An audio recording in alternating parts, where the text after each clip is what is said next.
ನಿಮಗೆಲ್ಲ ಗೊತ್ತಿರೋ ಹಾಗೆ ಲಿಂಗಾಯತ ಪಂಚಮಸಾಲಿ ಮಕ್ಕಳ ಶಿಕ್ಷಣ ವಿದ್ಯಾರ್ಥಿ ಉದ್ಯೋಗಕ್ಕೋಸ್ಕರವಾಗಿ ಕಳೆದ 3.5 ವರ್ಷಗಳಿಂದ ನಿರಂತರವಾಗಿರ್ತಕ್ಕಂಥ ಹೋರಾಟವನ್ನು ನಾವೆಲ್ಲರೂ ಮಾಡ್ತಾ ಬಂದಿದ್ದೀವಿ. ನಮ್ಮ ಹೋರಾಟಕ್ಕೆ ಮಣಿದು ಇಂದಿನ ಸರ್ಕಾರ ಪ್ರವರ್ಗ 2D ಅನ್ನುವಂಥ ಹೊಸ ಮೀಸಲಾತಿಯನ್ನು ಕೊಟ್ಟು ಎಲ್ಲ ಲಿಂಗಾಯತರು ಅನುಕೂಲವಾಗುವಂಥ ಒಂದು ಹೊಸ ಮೀಸಲಾತಿಯನ್ನು ಕೊಟ್ಟು ಗೆಜೆಟ್ ನೋಟಿಫಿಕೇಷನ್ ಹೊರಡಿಸಿದ್ರು. ಅದು ನೀತಿ ಸಮಿತಿ ಕಾರಣಕ್ಕೋಸ್ಕರ ಅದು ಇಂಪ್ಲಿಮೆಂಟ್ ಆಗಲಿಲ್ಲ. ಈ ಸರ್ಕಾರ ಬಂದ ಮೇಲೆ ಮೀಸಲಾತಿಗೋಸ್ಕರವಾಗಿ ಅನೇಕ ಬಾರಿ ನಾವು ಮನವಿ ಮಾಡಿಕೊಂಡು ಒಂದು ಸಭೆ ಕರೀರಿ ಅಂತೇಳಿ ಯಾವುದೇ ಸಭೆ ಕರೆದ ಕಾರಣಕ್ಕೆ ಹೋರಾಟನ ಶುರು ಮಾಡಿದ್ವಿ. ನಿಮಗೆಲ್ಲ ಗೊತ್ತಿರೋ ಹಾಗೆ ರಾಜ್ಯಾದ್ಯಂತ ರಾಷ್ಟ್ರೀಯ ಹೆದ್ದಾರಿ ಬಂದ್ ಮಾಡಿ ಇಷ್ಟಲಿಂಗ ಪೂಜೆ ಹೋರಾಟ ಮಾಡಿದ್ರು. ಸರ್ಕಾರ ನಮಗೆ ಯಾವುದೇ ಕಾರಣಕ್ಕೂ ಗಮನ ಕೊಡಲಿಲ್ಲ. ಯಾವಾಗ ನಮ್ಮ ವಕೀಲರ ಮೂಲಕ ಒಂದು ದೊಡ್ಡ ಹೋರಾಟವನ್ನು ಬೆಳಗಾವಿಯಲ್ಲಿ ಮಾಡಿದಾಗ ಆಗ ಮುಖ್ಯಮಂತ್ರಿ ಎಚ್ಚೆತ್ತುಕೊಂಡು ನಮಗೆ ಮೊನ್ನೆ ಮಾತುಕತೆ ಕರೆದಿದ್ದರು ಗೃಹ ಕಚೇರಿ ಕೃಷ್ಣಾದಲ್ಲಿ. ಸುಮಾರು 2 ತಾಸುಗಳ ಕಾಲ ಸುದೀರ್ಘವಾಗಿರ್ತಕ್ಕಂಥ ಮಾತುಕತೆ ಮಾಡಿದ ಮೇಲೆ ಅವರು ಶಿಗ್ಗಾವಿ, ಸೊಂಡೂರು, ಚನ್ನಪಟ್ಟಣದ ನೀತಿ ಸಮಿತಿ ನೆಪ ಹೇಳಿದರು. ನೀತಿ ಸಮಿತಿ ಇದೆ, ಯಾವುದೋ ತೀರ್ಮಾನ ತೆಗೆದುಕೊಳ್ಳೋಕ್ಕಾಗಲ್ಲ ಅಂತ. ಅದಕ್ಕೆ ನಾವೆಲ್ಲರೂ ಮನವಿ ಮಾಡ್ಕೊಂಡ್ವಿ. ಅವತ್ತಿನ ವೇದಿಕೆಯಲ್ಲಿ ಅವತ್ತು ಸಭೆಯೆಲ್ಲ ವಕೀಲರಿದ್ದರು, ಶಾಸಕರಾಗಿರ್ತಕ್ಕಂಥ ಬಸನಗೌಡರು, ಹಿರಣ್ಯ ಕಡಾಡಿಯವರು, ವಿನಯ್ ಕುಲಕರ್ಣಿ, ಲಕ್ಷ್ಮೀ ಹೆಬ್ಬಾಳ್ಕರ್ ಎಲ್ಲರೂ ಇದ್ದರು. ಆ ವೇದಿಕೆಯಲ್ಲಿ ನಾವೆಲ್ಲ ಮನವಿ ಮಾಡಿಕೊಂಡಾಗ ಆಯಿತು, ನೀತಿ ಸಮಿತಿ ಮುಗಿದ್ಮೇಲೆ ಅದು ಈ ಮೀಸಲಾತಿ ಬಗ್ಗೆಗೆ ಕ್ರಮ ತೆಗೆದುಕೊಳ್ಳಿಕ್ಕೆ ಒಂದು ಸಮಯಾವಕಾಶ ನಿರ್ಧಾರ ಮಾಡಿರಿ ಅಂತೀವಿ. ಯಾವುದೇ ಕಾರಣಕ್ಕೆ ನಾವು ಸಮಯ ಕೊಡಲ್ಲ ಅಂತ. ಕೊನೆಯ ಪಕ್ಷ ಹಿಂದಿನ ಸರ್ಕಾರ ಕೊಟ್ಟಿದ್ದ 2Dನಾದರೂ ಇಂಪ್ಲಿಮೆಂಟ್ ಮಾಡಿರಿ ಅಂತ. ಅದನ್ನು ಮಾಡಲಿಕ್ಕೆ ನಮಗೆ ಆಗೋದಿಲ್ಲ, ಸದ್ಯಕ್ಕೆ ನೀತಿ ಸಮಿತಿ ಏನೂ ಮಾಡಲಿಕ್ಕಾಗಲ್ಲ ಅಂತ. ಆಯಿತು, ನೀತಿ ಸಮಿತಿ ಮುಗಿದ ಮೇಲೆ ಎಲ್ಲ ಲಿಂಗಾಯತರು ಒಳಪಂಗಡಗಳನ್ನು ಕೊನೆಗೆ OBC ಆದರೂ ಶಿಫಾರಸು ಮಾಡಿರಿ ಅಂತ ನಾವೆಲ್ಲ ಮನವಿ ಮಾಡ್ಕೊಂಡ್ವಿ. ಅದಕ್ಕೂ ಯಾವುದೇ ಸ್ಪಷ್ಟತೆ ಬರಲಿಲ್ಲ. ಅವತ್ತೇ ನಾವೆಲ್ಲ ನಿರ್ಧಾರ ಮಾಡಿದ್ವಿ. ಮುಖ್ಯಮಂತ್ರಿಗಳ ಮಾತುಕತೆ ವಿಫಲವಾದ ಹಿನ್ನೆಲೆಯಲ್ಲಿ ಡಿಸೆಂಬರ್ 9ನೇ ತಾರೀಕು ಸುವರ್ಣ ವಿಧಾನಸೌಧಕ್ಕೆ ನಾವೆಲ್ಲ ಮುತ್ತಿಗೆ ಹಾಕೋಣ, ವಕೀಲರ ನೇತೃತ್ವದಲ್ಲಿ ಎಲ್ಲ ಪಂಚಮಸಾಲಿ ಬಂಧುಗಳು ಟ್ಯಾಕ್ಟ್ರಿ ಆಲಿ ಮೂಲಕ ಮುತ್ತಿಗೆ ಹಾಕಬೇಕು ಅಂತೇಳಿ ಒಂದು ಗಟ್ಟಿ ನಿರ್ಧಾರ ನಾವೆಲ್ಲ ಮಾಡಿದ್ವಿ. ಇವತ್ತು ರಾಜ್ಯ ಮಟ್ಟದ ಸಭೆ ಕರೆದ ಮೇಲೆ ಈ ಸಭೆಯಲ್ಲಿ ಅನೇಕ ಚರ್ಚೆಗಳು ಶುರುವಾದ. ಅನೇಕ ಚರ್ಚೆಗಳ ನಂತರದಲ್ಲಿ ಒಂದು ತೀರ್ಮಾನವನ್ನು ಮಾಡಿದ್ದೀವಿ. ಏನು ಈಗಾಗಲೇ ಬಂದಿರೋಂಥ ಮಾಹಿತಿ ಪ್ರಕಾರ 9ನೇ ತಾರೀಕಿಂದ ಅಧಿವೇಶನ ಶುರುವಾಗುತ್ತೆ. ಅದಕ್ಕೋಸ್ಕರವಾಗಿ 10ನೇ ತಾರೀಕಿಗೆ ಅಂದರೆ ಮೊದಲನೇ ದಿನ ಸಂತಾಪ ಸೂಚಕ ಸಭೆ ಇರುತ್ತೆ, ಶಾಸಕರು ಬರ್ತಾರೆ ಅನ್ನೋಂಥ ಕೆಲವು ಮೊದಲು ನಡ್ಕೊಂಡು ಬಂದಿರ್ತ ಪದ್ಧತಿ. ಆ ಕಾರಣಕ್ಕೋಸ್ಕರವಾಗಿ ಡಿಸೆಂಬರ್ 10ನೇ ತಾರೀಕು ಸುವರ್ಣ ವಿಧಾನಸೌಧಕ್ಕೆ ಎಲ್ಲ ನಮ್ಮ ಸಮಾಜ ಬಾಂಧವರು, ವಕೀಲರ ನೇತೃತ್ವ ಇಡೀ ಪಂಚಮಸಾಲಿ ಸಮಾಜದ ಎಲ್ಲ ಬಂಧುಗಳು ತಮ್ಮ ವಾಹನಗಳ ಮೂಲಕ ಬನ್ನಿ, ಟ್ರ್ಯಾಕ್ಟರ್ ಮೂಲಕವಾಗಿ ವಿಧಾನಸೌಧಕ್ಕೆ ಮುತ್ತಿಗೆ ಹಾಕಲಿಕ್ಕೆ ತಾವೆಲ್ಲರೂ ಸಿದ್ಧರಾಗಬೇಕು ಅಂತೇಳಿ ಈ ಮಾಧ್ಯಮಗೋಷ್ಠಿ ಮೂಲಕವಾಗಿ ನಾನು ಒತ್ತಾಯ ಮಾಡ್ತೀನಿ. ಒಂದು ವೇಳೆ ಸರ್ಕಾರ ಅಧಿವೇಶನ ದಿನಾಂಕವನ್ನು ಏನಾದರೂ ಬದಲಾವಣೆ ಮಾಡಿದ್ದೇ ಆದರೆ ಯಾವ ದಿನಾಂಕದಲ್ಲಿ ಅಧಿವೇಶನ ಮಾಡ್ತಾರೋ ಅಧಿವೇಶನ ಶುರುವಾದಂಥ ದಿನಾಂಕದ 2ನೇ ದಿವಸಕ್ಕೆ ನೀವೆಲ್ಲರೂ ಮುತ್ತಿಗೆ ಹಾಕಲಿಕ್ಕೆ ರೆಡಿಯಾಗಿ.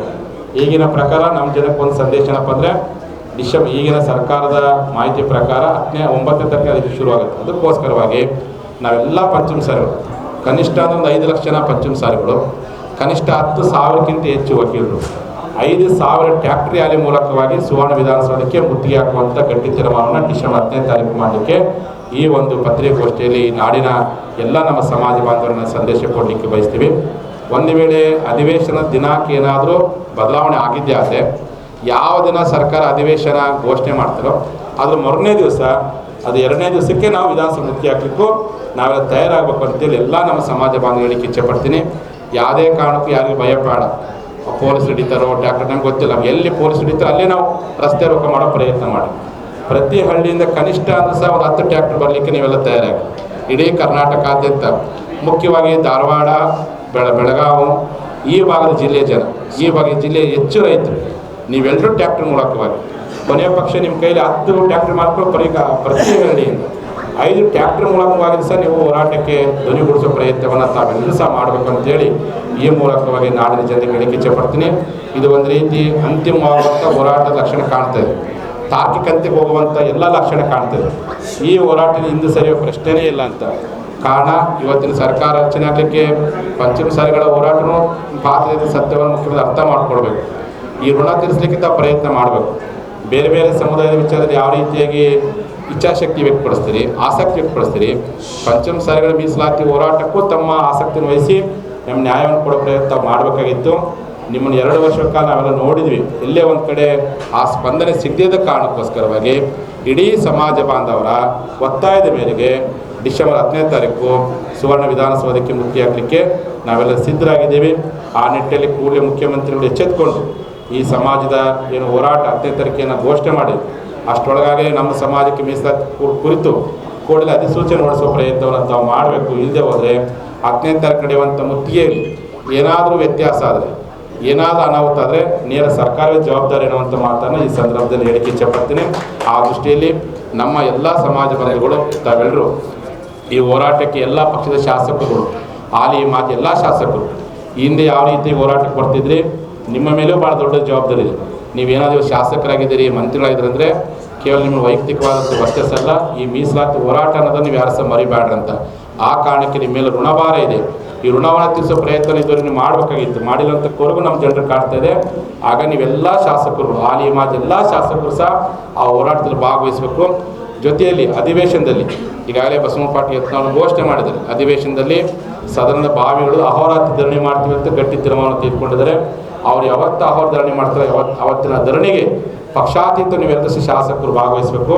ಯಾರಾದರೂ ಶಾಸಕರು ತಪ್ಪಿಸಿಕೊಳ್ಳುವ ಪ್ರಯತ್ನವನ್ನು ಅಥವಾ ಭಾಗವಹಿಸಕ್ಕಾಗದಿರ್ತಕ್ಕಂಥ ನೆಪವನ್ನು ಮಾಡೋಕ್ಕೆ ಪ್ರಯತ್ನ ಮಾಡಿದರೆ ಸಮಾಜ ಬಾಂಧವರು ನಿಮ್ಮ ಮೇಲೆ ತೀವ್ರವಾಗಿರ್ತಕ್ಕಂಥ ಅಸಮಾಧಾನವನ್ನು, ನಿಮ್ಮ ಮೇಲಿಟ್ಟಂಥ ನಂಬಿಕೆಯನ್ನು ಕಳ್ಕೊಳ್ಳೋ ಪ್ರಯತ್ನ ಬರ್ಬೋದೇನುವಂಥ ಕಿವಿ ಮಾತನ್ನು ಈ ಸಂದರ್ಭದಲ್ಲಿ ಹೇಳಿಕ್ಕೆ ಇಚ್ಛೆಪಡ್ತೀನಿ. ನಿಮ್ಮ ಮೇಲಿಟ್ಟಂಥ ನಂಬಿಕೆ ವಿಶ್ವಾಸ ಪೂರ್ವಕವಾಗಿ ನಮ್ಮ ಶಾಸಕರು ಅಧಿವೇಶನದಲ್ಲಿ ಒಗ್ಗಟ್ಟಿಗೆ ಧ್ವನಿ ಎತ್ತಬೇಕು. ನಾವೆಲ್ಲ ಸಮಾಜ ಬಾಂಧವರು ವಿಧಾನಸೌಧದ ಮುಂಭಾಗದಲ್ಲಿ ಫ್ಯಾಕ್ಟರಿ ರ್ಯಾಲಿ ಮೂಲಕವಾಗಿ ವಕೀಲ ನೇತೃತ್ವದಲ್ಲಿ ಕನಿಷ್ಠ ಅಂತಂದ ಲಕ್ಷಾಂತರ ಸಂಖ್ಯೆಯಲ್ಲಿ ಪಂಚಮಸಾಲಿಗಳು ಉಗ್ರವಾಗಿರ್ತಕ್ಕಂಥ ಪ್ರತಿಭಟನೆ ಮಾಡಲಿಕ್ಕೆ ನಾವು ತಯಾರಾಗಿದ್ದೀವಿ ಅನ್ನುವಂಥ ಮಾತನ್ನು ಇವತ್ತು ಮಾಧ್ಯಮ ಗೋಷ್ಠಿ ಮೂಲಕ ಹೇಳಿಕ್ಕೆ ಇಚ್ಛೆಪಡ್ತಾ, ಹಾಗಾಗಿ ಇಡೀ ನಾಡಿನಾದ್ಯಂತ ನಾಳೆಯಿಂದ ನಾನು ಪ್ರವಾಸ ಮಾಡ್ತೀನಿ. ಎಲ್ಲ ಜಿಲ್ಲಾಕ್ಕೂ ಭೇಟಿ ಕೊಡ್ತೀನಿ, ಪ್ರತಿ ಜಿಲ್ಲಾ ಕೇಂದ್ರಕ್ಕೂ ಭೇಟಿ ಕೊಡ್ತೀನಿ, ಪ್ರತಿ ತಾಲೂಕು ಕೇಂದ್ರಕ್ಕೂ ಭೇಟಿ ಕೊಟ್ಟು ಜನರನ್ನು ಸಂಘಟನೆ ಮಾಡುವಂಥ, ಜನರನ್ನು ಜಾಗೃತಿಗೊಳಿಸೋ ಕೆಲಸ ಮಾಡ್ತೀವಿ. ಒಟ್ಟಾರೆ ಮೀಸಲಾತಿ ಆದೇಶವನ್ನು ಸರ್ಕಾರ ಹೊರಡಿಸೋವರೆಗೂ ವಿಧಾನಸಭೆ ಮುಂಭಾಗದಲ್ಲೇ ನಿರಂತರವಾಗಿರ್ತಕ್ಕಂಥ ಹೋರಾಟನ ಮಾಡ್ತೀವಿ ಅಂತೇಳಿ ಈ ಮಾಧ್ಯಮ ಗೋಷ್ಠಿ ಮೂಲಕ ಹೇಳ್ತಾ ಎರಡು ಮಾತನ್ನು ಮುಗಿಸಿ ಶರಣಾರ್ಥಿ. ಅದು ಯಾವಾಗಲೂ ಹೋರಾಟ ನಮಗೇನೋ ಸರ್ಕಾರ ಭರವಸೆ ಕೊಟ್ಟಾಗ ಒಂದು ರೀತಿ ನಮಗೆ ಇವತ್ತು ಹಾಗೆ ಆಗುತ್ತೆ ಅಂತ ವಿಶ್ವಾಸ ಇರುತ್ತೆ. ಕೊಡದೇ ಇದ್ದಾಗ ಹೋರಾಟ ಮಾಡ್ತೀವಿ. ಹಾಗಾಗಿ ಮೀಸಲಾತಿ ಅನ್ನುವಂಥ ಕಬ್ಬಿಣದ ಕಡಲೆಕಾಯಿ ಇದ್ದಂಗೆ ಒಂದೇ ಸರಿ ನಾವು ಸಿಗುತ್ತೆ ಅಂತ ನಿರೀಕ್ಷೆನೂ ಇಟ್ಕೊಳಕ್ಕಾಗಲ್ಲ. ಹಂತಂತ ಹೋರಾಟವನ್ನು ಯಾವ ಪಡಬೇಕಾಗತ್ತೆ. ಇದು ಒಂದು ರೀತಿ ಅದು ಅಂತಿಮ ಹೋರಾಟ. ಬಹುತೇಕ ನಮಗೆ ನ್ಯಾಯ ಸಿಗುವಷ್ಟು ಮಟ್ಟಿಗೆ ನಮ್ಮ ಜನ ಈ ಸರಿ ಘೋಷಿಸಿದ್ದಾರೆ, ಗಟ್ಟಿಯಾಗಿದ್ದಾರೆ. ಒಂದು ಕ್ರಾಂತಿಯುತ ಹೋರಾಟಕ್ಕೆ ನಾವು ಕರೆ ಕೊಟ್ಟಿದ್ದೀವಿ. ಯಾವ ಕಾಂಗ್ರೆಸ್ ಸರ್ಕಾರ ಬಿಜೆಪಿ ಸರ್ಕಾರ ಇದ್ದಾಗ, ಬೊಮ್ಮಾಯಿ ಅವರು ಮುಖ್ಯಮಂತ್ರಿ ಇದ್ದಾಗ ಹೋರಾಟದಲ್ಲಿ ಬರ್ತಾ ಇತ್ತು. ಈಗ ಕಾಂಗ್ರೆಸ್ ಸರ್ಕಾರ ಬಂದ ಮೇಲೆ ತಣ್ಣಗಾಗಿದೆ. ಯಾಕೆ? ಹಿಂಗೇನಿಲ್ಲ ನೋಡ್ರಿ, ಆವತ್ತಿನ ಸಂದರ್ಭ ಏನಿತ್ತು, ಬೊಮ್ಮಾಯಿಯವರಾಗಿರ್ಬೋದು, ನಮ್ಮ ಒಳಗಿನ ಆ ಮುಖ್ಯಮಂತ್ರಿ ಅಂತ ಒಂದು ಸದ್ಭಾವನೆ ಇತ್ತು. ಆವತ್ತಿನ ಸರ್ಕಾರದಲ್ಲಿ ಸಿ ಪಾಟೀಲ್ ಅವರು ಸಂಧಾನ ಕಾರ್ಯ ಮಾತಾಡ್ತಾಯಿದ್ರು, ಬಸವನಗೌಡರು ಹೋರಾಟ ಮಾಡ್ತಾಯಿದ್ರು. ಅನೇಕ ನಮ್ಮ ಅನಿಲ್ ಬೆಲ್ಲದವರಾಗಿರ್ಬೋದು, ಹಿರಣ್ಯ ಕಡಾಡಿಯರಾಗಿರ್ಬೋದು, ಸಿದ್ದು ಸೌದಿರಾಗಿ ಎಲ್ಲರೂ ಸಹ ಮುಕ್ತ ಸರ್ಕಾರ ಜೊತೆ ಮಾತಾಡ್ತಾಯಿದ್ರು. ಅದು ಇವತ್ತೇನೈತಪ್ಪ ಅಂದರೆ ಸರ್ಕಾರ ಜೊತೆ ಮಾತನಾಡುವಂಥ ಶಾಸಕರು ಇಲ್ದಂಗೆ ಆಗೈತೆ. ಅವತ್ತಿನ ಸಂದರ್ಭಗಳು ಬೇರೆ, ಇವತ್ತಿನ ಸಂದರ್ಭ ಬೇರೆ. ನಮ್ಗೆ ಅದೇ ಬೇಜಾರು. ಅವತ್ತು ನಾವು ತುಳಿಯಬೇಕಂತ ಹೋರಾಟ ಮಾಡ್ತಿದ್ವಿ. ಇವತ್ತು ಶಾಸಕರಿಗೆ ಮಾತಾಡ್ರಪ್ಪ ಅಂತ ಕೇಳೋಷ್ಟು ಮಟ್ಟಿಗೆ ಹೋರಾಟ ಇವತ್ತು ಮುಂದುವರೆದಿರ್ತಕ್ಕಂಥ ಭಾಗವಾಗಿದೆ. ಅದಕ್ಕೋಸ್ಕರವಾಗಿ ಆ ಸರ್ಕಾರ ಯಾವ ರೀತಿ ಸ್ಪಂದನೆ ಮಾಡ್ತೀವಿ, ಸರ್ಕಾರ ಸ್ಪಂದನೆ ಮಾಡಿಲ್ಲ ಅಂತ ನಮಗೇನು ಬೇಜಾರಿಲ್ಲ. ಅನಿವಾರ್ಯ. ಆ ಸಂದರ್ಭಗಳು ಬೇರೆ, ಈ ಸಂದರ್ಭ ಬೇರೆ.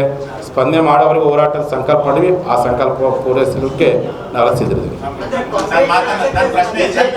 ಅಧಿಕಾರದಲ್ಲಿದ್ದಾಗ ಬಿಜೆಪಿ ಶಾಸಕರು ತಮ್ಮ ಜೊತೆಗಿದ್ರು, ಆದ್ರೆ ಈಗ ಕಾಂಗ್ರೆಸ್ ಸರ್ಕಾರ ಇದೆ. ಬಟ್ ಯಾವುದೇ ಕಾಂಗ್ರೆಸ್ ಶಾಸಕರಲ್ಲಿ ಜನಪ್ರತಿನಿಧಿಗಳಲ್ಲಿ ನೋಡ್ರಿ, ಅವತ್ತಿನ ನಮ್ಮ ಶಾಸಕರುಗಳಿಗೆ ಯಾವುದೇ ಭಯ ಇರಲಿಲ್ಲ. ಅವ್ರಿಗೆ ಕೇವಲ ಸಮಾಜ ಒಂದೇ ಇತ್ತು, ಗುರಿ ಮುಟ್ಟೋದು ಒಂದೇ ಇತ್ತು.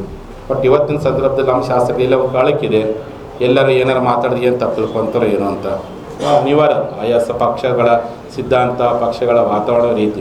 ಹಾಗಾಗಿ ಅವರು ಮಾತಾಡಿಲ್ಲ ಅಂತೇಳಿ ನಾವೇನು ಅವ್ರ ಮೇಲೆ ಬೇಜಾರು ಮಾಡ್ಕೊಂಡಿಲ್ಲ. ಇನ್ಮೇಲೆ ಅದು ಮಾತಾಡಲಿ ಅನ್ನೋವಂಥದ್ದು ಖಂಡಿತ. ನೋಡಿ, ಅವ್ರ ಮೇಲೆ ನಾವು ಯಾರು ಸಹ ಡಿಪೆಂಡ್ ಆಗಿಲ್ಲ, ಜನರ ಮೇಲೆ ಡಿಪೆಂಡ್ ಇದೆ.